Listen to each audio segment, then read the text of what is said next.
So it would have been the middle, what was it, 19th of September, we had a conference call. In this conference call, and I guess there's no reason for me not to repeat what he said, but he painted this picture you just described. He said, this is serious. This is the most serious thing that we face. It's going to be far worse than the Great Depression of the 30s. And all these things, he was very descriptive of exactly what would happen if we didn't buy out these toxic assets, which he abandoned the day after he got the money.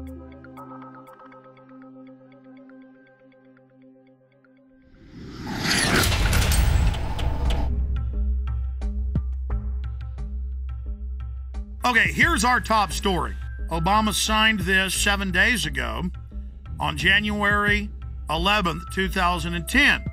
And I spent a few days reading over it, checking the U.S. code, checking the laws that it mentions, and it ties into Presidential Decision Directive 51 signed by Bush. And remember, Congress wanted to get the full Presidential Decision Directive and accompanying executive order. Would be prudent to have a plan to provide for the continuity of government and the rule of law in case of a devastating terrorist attack. The Bush administration tells us they have such a plan. But now they've denied the entire Homeland Security Committee of the United States House of Representatives. And Bush declared national security and wouldn't even let Homeland Security Committee, which is supposedly co-equal with the president, wouldn't even let them have access to it. But the cover sheet stated that for any emergency, including economic, anywhere in the world, that the executive is over the legislative and judicial, over the courts, over the Congress, which is unconstitutional. It's supposed to have separation of powers. The people aren't supposed to be divided, what the government always tries to do. The government's supposed to be divided so that you can't ever get a dictatorship.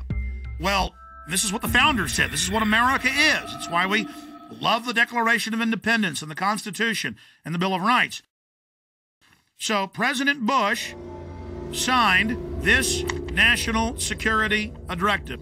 And it says the continuity of government program will enhance the credibility of our national security posture and enable more rapid, effective response and recovery. And it goes on. The catastrophic emergency means any incident, regardless of location in the world, that results in extraordinary levels of mass casualties, damages, or disruption severely affecting the U.S. population, infrastructure, environment, economy, or government functions. And under this, the president is over the governors, he's over the legislatures of the states, he's over the Congress, and Congress has no authority. And then Congress asked for the full secret document, and it's still classified to this day. Obama has continued breaking his promise of transparency and has not released the full text of this and other memorandum. Connected into this is his new announcement. His new announcement. He is creating, with this executive order titled Establishment of the Council of Governors, it says here in the document that they are taking the governors, the states, the police forces, everything under the control of NORTHCOM, that's the Pentagon, and Homeland Security. But don't worry, the states have their say. The president is going to appoint the 10 members, 5 governors from the Republican and 5 governors from the Democrats. Kind of like Bush called the 9/11 Commission independent when he appointed it, or Janet Reno appointed her own Waco investigation team. This would be like Hitler appointing his own Nuremberg judges. I mean, it's or Al Capone at his own court case. I mean, it's just absolutely ridiculous. And there it is at whitehouse.gov, the executive order for anyone that wishes to see that for themselves. Separately, I have the RAND Corporation's plan that they put out last year. And this plan, the Stability Police Force of the United States, justification, options for creating U.S. capabilities. This has already been implemented covertly in the last 15 years. But now they're just being open about it. And it has all the maps here of how Stability Police Force headquarters to run your local city. They have systems for medium-sized police forces, large police forces. They have the stability unit for small police units. Again, Communist Russia had this. Communist China has this. Russian news is freaking out, saying America gets its own Politburo. On the Richter scale of tyranny, this is about a 10. And it goes back, because now all these conservative groups are going, oh my gosh, it's martial law. oh my gosh, Obama's having a big power grab. And yes, he is. But Obama is just the teleprompter reading minion or front man, just like Bush was. He's just better than Bush was at it.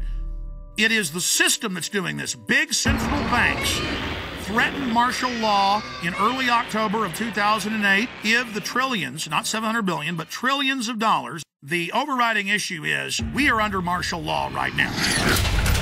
In 1986, under Rex 84, they opened 12 secret army camps to test if they could keep them secret while they held federal. Now they hold state prisoners as well.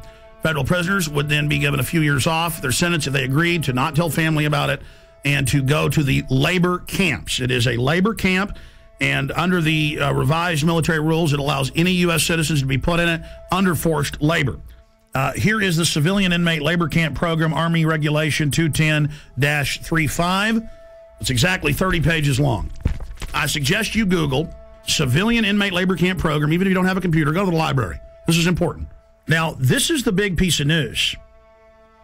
This is to establish setting up prison labor camps, negotiations with correctional systems representatives to establish prison camps, governing criteria, civilian inmate labor camps, policy statement, governing provisions for operating civilian inmate prison camps on Army installations, procedures for establishing a civilian inmate prison camp on Army installations, infrastructure, inter-service, interagency, and interdepartmental support agreements, working with local police at the FEMA camps.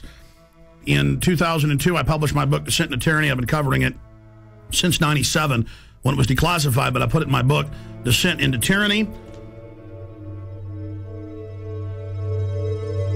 This sucker was set up in 1986 at 12 camps. It's since doubled to 24.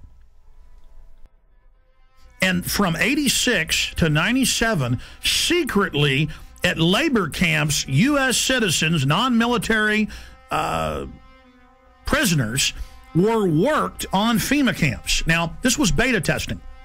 They would tell them, you'll be given leniency and only serve half your sentence if you agree to labor. The minute you don't, you'll be sent back on these military bases, but you can't tell anybody national security.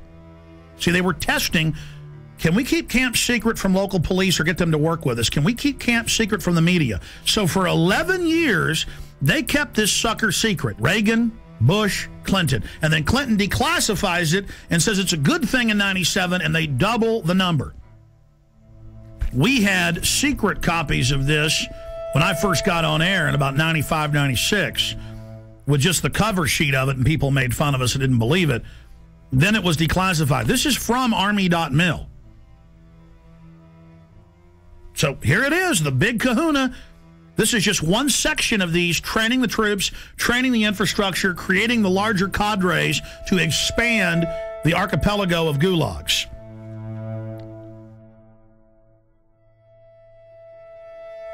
New legislation authorizes FEMA camps in the United States. And it says 6 major camps across the country with hundreds of sub-region camps. Now, if you watch my films and read the documents we put out, that's exactly what we said the camps are and how they operate, because we reverse engineered all this.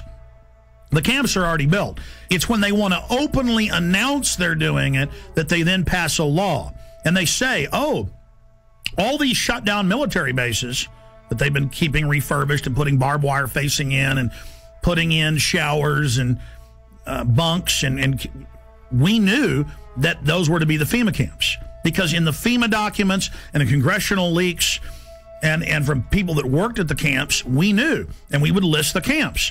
Then we noticed when it was declassified in 97 that the very camps that had been, quote, decommissioned under the base closure, because they'd said back in the 80s under Rex 84 they were going to use the camps in Congress. So we said, you want to know where the camps are? They're old military bases, and they're old POW camps from Italians, Germans, and Japanese. Guess what's in here? Guess what's in the bill? They've reintroduced the National Compulsory Service under H.R. 1444. It says for mandatory national service. Defense Department announces civilian expeditionary workforce. in Pentagon Directive 1404.10. It says management retains the authority to direct and assign civilian employees either voluntarily or involuntarily or on an unexpected basis to accomplish DOD mission. So, see, they're saying they're going to create a 7 million man. That was in the New York Times. The Congress said. I kept saying 1 million because Obama said as big as our army, as big as the military. That'd be 1 million people.